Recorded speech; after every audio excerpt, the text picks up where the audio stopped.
Bom dia galera, tudo bem com vocês? Hoje, o 9 de novembro, uma data histórica na Alemanha. Eu tô aqui perto do forte, aqui onde está ocorrendo manifestações pacíficas e espontâneas ah, sobre a atual situação do Brasil. E o que ocorre? Hoje, a aula de hoje, eu queria comentar com vocês aí esse dia histórico. Esse é um dia muito importante para o mundo, para a Alemanha. Bom, nós tivemos cinco fatos aí que fazem o dia 9 de novembro ser uma data aí especial para a Alemanha. Não só no sentido positivo, não é apenas no sentido positivo, é também no sentido triste, digamos assim, né? Então vamos lá, vamos fazer um recorte histórico do 9 de novembro. 9 de novembro de 1848, um ativista democrático chamado Robert Blum foi assassinado aí. Por quê? Porque ele queria mais direitos para os trabalhadores, ele queria mais democracia, e ele foi assassinado lá na Alemanha, 9 de novembro de 1848. O que ocorre? Uma outra situação importante do 9 de novembro. 9 de novembro de 1918. É proclamada a República de Weimar. Nós sabemos que a Alemanha sempre foi um império. A Alemanha era um império. O primeiro império, depois o segundo império, Otto von Bismarck, a unificação alemã de 1871, formou aí o segundo Reich, o segundo império, que durou até 1918, quando ele foi diluído. Por quê? Por que ele foi diluído? Porque a aristocracia militar prussiana, que foi derrotada na Primeira Guerra, não queria fazer aí a rendição, não queria fazer a transição aí, a declaração de derrota da guerra. O que ocorreu? Foi proclamada, Philipp Schliemann proclamou aí a República de Weimar, 9 de novembro de 1918. Então nós já temos dois fatos aí quanto ao 9 de novembro. Essa é uma data histórica importante na história da Alemanha. Esse importante país aí da Europa Central. Então nós temos dois fatos. Olha, o 9 de novembro é quase que uma data mística. Aconteceu muita coisa no dia 9 de novembro. Execução de Robert Blum, um homem que lutou por direitos, por melhoria de vida dos trabalhadores, foi executado em 1848. 1848 você teve o lançamento do Manifesto Comunista, você teve as revoluções de 1848. A Primavera dos Povos, se não me falha a memória, Primavera dos Povos. Depois, alguns anos depois,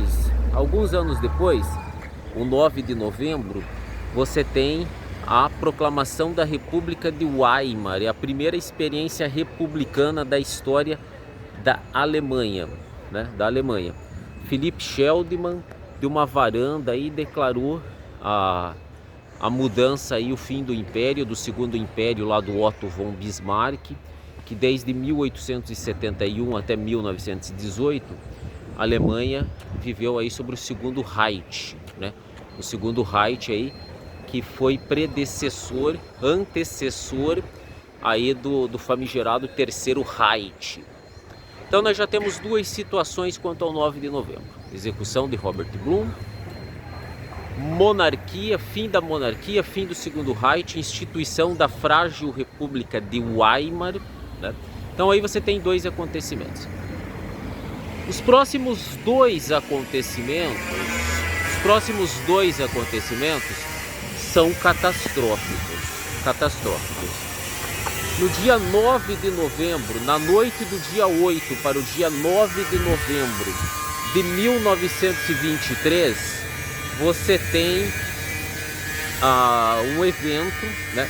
Um evento que é o Putsch da cervejaria, o golpe da cervejaria.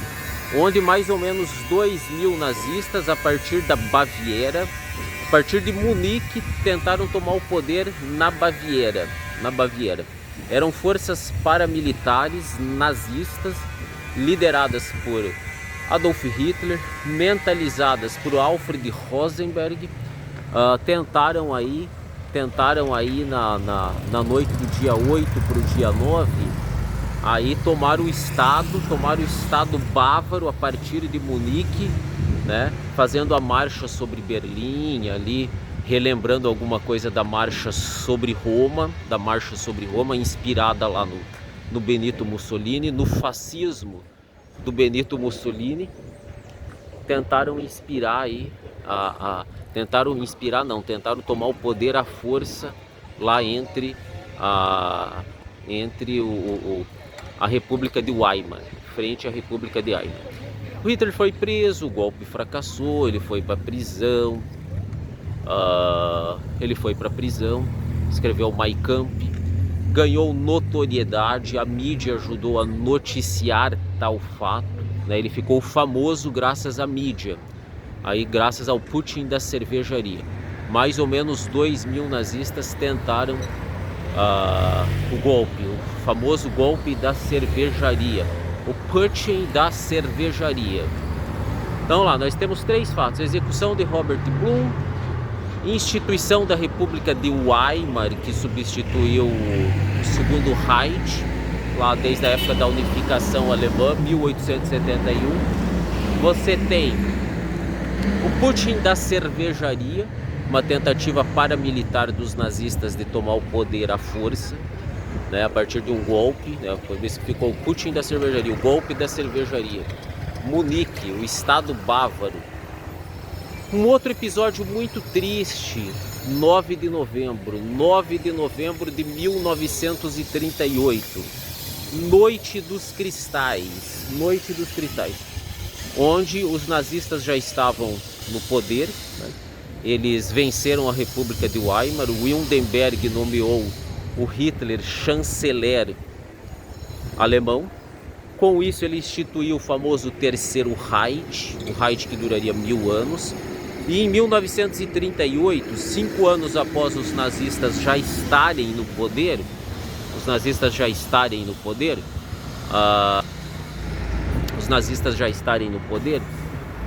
ocorreu a Noite dos Cristais, que foi uma perseguição sistemática a judeus, a loja dos judeus. Foi um atentado contra os judeus. Eles propagaram aí que o judeu estava conspirando para a dominação mundial, para a falência da Alemanha, e eles quebraram um monte de loja de judeus, né? Tinha os famosos cartazes: não compre de judeus, não negocie com os judeus. E os nazistas saíram às ruas e quebraram e depredaram a loja dos judeus, né? Conhecido aí como a Noite dos Cristais, que antecedeu aí, propriamente dito, o que seria o Holocausto. Já teve outras questões que aconteceram antes. A gente já teve um pouco antes da Noite dos Cristais, a gente teve as famosas famigeradas leis de Nuremberg, né, que já restringiam alguns direitos contra os judeus. Então nós já temos 4 fatos: a Noite dos Cristais, Putin da cervejaria, instituição da República de Weimar, que sucedeu o Segundo Reich, o Império Alemão. Você tem a execução de Robert Blum lá nas revoluções de 1848, se não me falha a memória, Primavera dos Povos. E nós temos um evento épico, pessoal. 9 de novembro tem um evento épico que ocorreu aí em 1989, que é a queda do Muro de Berlim, o muro que separava o mundo, né? O Muro de Berlim separou o mundo em 2 polos antagônicos, em 2 supostos regimes, em 2 regimes antagônicos. Capitalismo e Socialismo, construído lá em 1961. Uma parte ficou sobre a jurisdição soviética, a outra parte ficou sobre a jurisdição francesa, inglesa e norte-americana. Cortina de ferro, né? Você tinha um bloqueio físico. Isso que é interessante a gente perceber. Havia um bloqueio físico, uma barreira física. Você não podia passar de um lado do muro para o outro, senão você seria morto. Tudo isso ocorreu. Tudo isso ocorreu. Era o Muro de Berlim, o famigerado Muro de Berlim que dividiu o mundo entre dois espectros opostos, o comunismo e o capitalismo. E em 9 de novembro de 1989, Gorbachev, lá o presidente alemão, lá decretou aí a queda do Muro de Berlim, o fim do Muro de Berlim, o muro que dividiu o mundo em dois polos antagônicos. Foi simbólico a queda do Muro de Berlim, talvez aí o evento épico do século XX. Por quê? O Muro de Berlim era o símbolo da Guerra Fria, pessoal, da divisão do mundo em dois blocos que em parte se digladiavam. A cortina de ferro, né? O capitalismo e o socialismo, dois modelos econômicos antagônicos aí que protagonizaram no século XX aí conflitos aí por geopolítica, conflitos de interesse, digamos assim. Então, olha, o 9 de novembro é uma data memorável, pessoal. É uma data memorável. Nós não podemos esquecer, né, que a história precisa ser relembrada e precisa ser interpretada para que a gente possa entender os processos históricos, o que aconteceu e prever, né, entender o passado e prever particularmente o que será no futuro. A gente sabe o que será no futuro?